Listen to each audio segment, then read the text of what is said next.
Well, let's talk about it. Welcome back to the channel, ladies and gentlemen. I'm your host, Tommy. And today's video, as you can see, I want to talk a little bit about Xbox's identity, but more importantly, their flagship title. Now, a long time ago, when Xbox OG console first came out, a lot of you guys may have been there, like I was. And that console shipped with a little game that would go on to do great things and be in many memories of a lot of people. And that game was called Halo Combat Evolved. And for many years after that first console was released, we would get other new editions of Halo, spanning from sequels to remasters.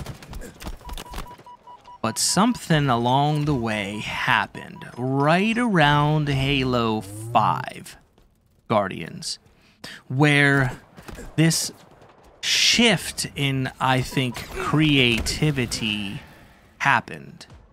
Or maybe the perspective of what everyone thought Halo was as to where they wanted to go with it. Now, Halo 4 was right there rocking the boat a little bit. It was a little bit more different. It added a few new things to the genre, to the franchise, but it was still Halo. But when Halo 5 hit, man. Absolution. It was decent enough, but it was also different enough to cause a divide in the community.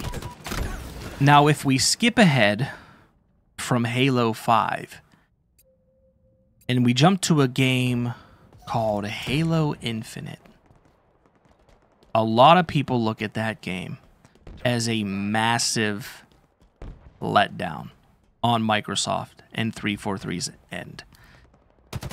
And I would have to agree to an extent, because one half of me,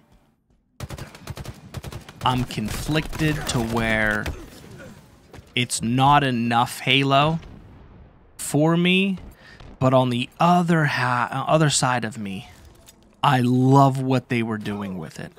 I love the idea of the open world Halo world, being on a Halo ring, open world going, doing what you want to do.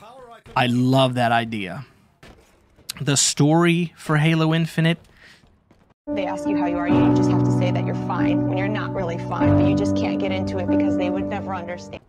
Was lackluster at best. And I think that is where the ball was dropped the most, because when it come to the multiplayer, I think they did a lot of things right, but they also did a lot of things wrong.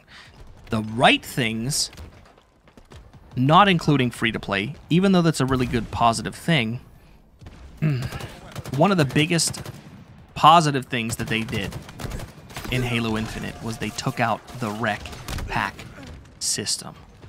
Love that. Absolutely loved the removal of the rec pack system. I hate the idea of these damn gambling mystery packs. I hate this shit. Apex is still doing it, and I think they might be the only one other than Overwatch 2, but who's really playing Overwatch 2? Let's be honest. But Halo Infinite still has a core base of people playing it, because at its core, as far as multiplayer goes, it is Halo. The feel for Halo in multiplayer is what they got right. A couple things they got wrong was they removed the couch, co-op. I mean, that's a staple thing. That's a staple for this franchise. Why you would remove it, beyond me. They didn't launch the game with Forge, which, okay, you taking out couch co-op, okay, I can understand that to a degree. We're moving on to the future. Not a lot of people are at other people's houses playing right there. I can understand that to a degree, but that's part of the Halo identity. But to launch A new Halo game without Forge? Now what you're doing is taking the things that made Halo what it is and makes Halo what it is, and now you're one by one picking them apart. And I think that's the really big backlash that a lot of fans disagreed with, and I think a lot of people moved on whenever there was this lack of features. But even more importantly, on top of that, there's no battle royale mode, which I do think that maybe they missed the ball on that one. I think it could have been fun. It doesn't really make sense for the lore or the universe of Halo, so I get that, but we're moving, like the industry's moving in certain ways, and if you don't move in those certain ways as well, the success or longevity of your game is going to suffer for that. And then, of course, trying to get funding for another game is going to be more difficult. But I say all that to say this. With the ball, or with Halo Infinite being so mishandled, so to speak, was it purposefully not focused on because it's no longer going to be the identity or the flagship game for Microsoft anymore? Considering that Microsoft isn't really in the console hardware race anymore, or at least they don't want to be, they're more in the service, live service type game, subscription type service game now, or at least that's where they're moving towards.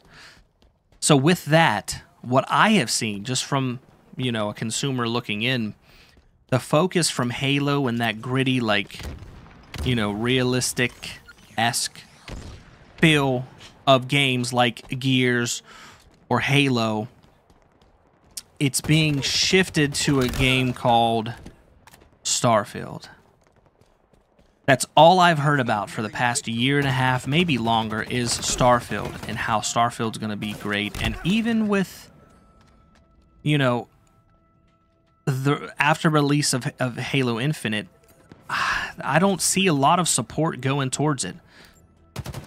And I understand that they had like story missions tacked onto the multiplayer for each season, which I didn't really, I wasn't actively playing it. I just now reinstalled it, and I'm going to try to play more of it to try to get caught up. But it's almost like they're trying to take aspects from other games. Like with the story mode with seasons, that's much like how Apex does their Battle Pass with their seasons. They attach a story to it. And now it seems like that's how Call of Duty is starting to do it with not this newest season, but the past season, where they introduced characters from the campaign into the Battle Pass, which was, it seems like everyone's trying to do the same type of thing, and it's like Halo has always been separate from that because it was its own thing.